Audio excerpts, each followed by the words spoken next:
सलाम आहे त्या वीरांना ज्यांच्यामुळे आज हा दिवस पाहिला। ती आई आहे भाग्यशाली, तिच्या पोटी जन्मलेल्या या वीरांमुळे हा देश अखंड राहिला। माननीय अध्यक्ष महोदय, मंचावर उपस्थित सर्व शिक्षकगण आणि माझे सर्व मित्र मैत्रिणींनो, मी ओवी। आज आपण येथे भारताचा स्वातंत्र्य दिन साजरा करण्यासाठी जमलेलो आहोत। मित्रांनो, 15 ऑगस्ट 1947 रोजी भारताला स्वातंत्र्य मिळाले, पण त्या अगोदर सुमारे 150 वर्षांपूर्वी इंग्रज भारतात आले आणि एका देशात जशी कीड लागते तशी व्यापार करण्याच्या उद्देशाने इंग्रजांनी आपल्या देशात पाय ठेवला आणि कपटीपणाने संपूर्ण देश ताब्यात घेतला।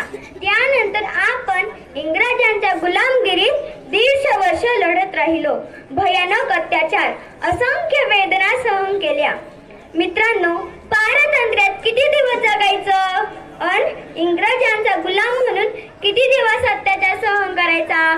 आपल्या देशात परके म्हणून किती दिवस वावरायचं?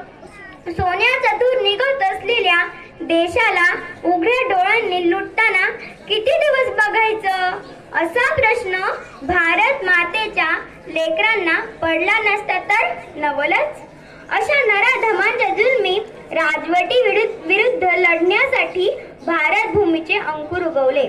महात्मा गांधी, पंडित जवाहरलाल नेहरू, भगतसिंग, राजगुरू, लोकमान्य टिळक अशा अनेक नेत्यांनी आपल्या प्राणाचे बलिदान दिले आणि शेवटी तो सुवर्ण दिन आला।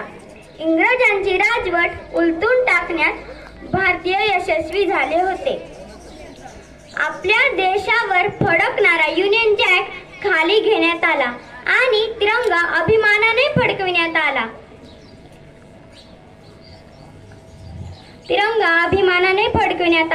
आणि तो आजही दिमाखात फडकत आहे। आणि आपण या देशाचे सुजाण नागरिक, आपली जबाबदारी बनते की त्याला आपण अभिमानानेच फडकवत ठेवू। जाता जाता एवढे सांगू इच्छिते की गगनावरी तिरंगा तू असेच फडकत राहावे, ओलांडून नकाशे तू ब्रह्मस्थान घ्यावे। भारत माता की